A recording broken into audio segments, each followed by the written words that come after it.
my countrymen, just to give you the current situation. I am about to land sa Hague. I think this is something to do with the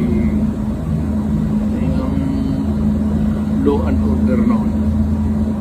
At sinasabi ko naman sa mga pulis, military, na trabaho kayo at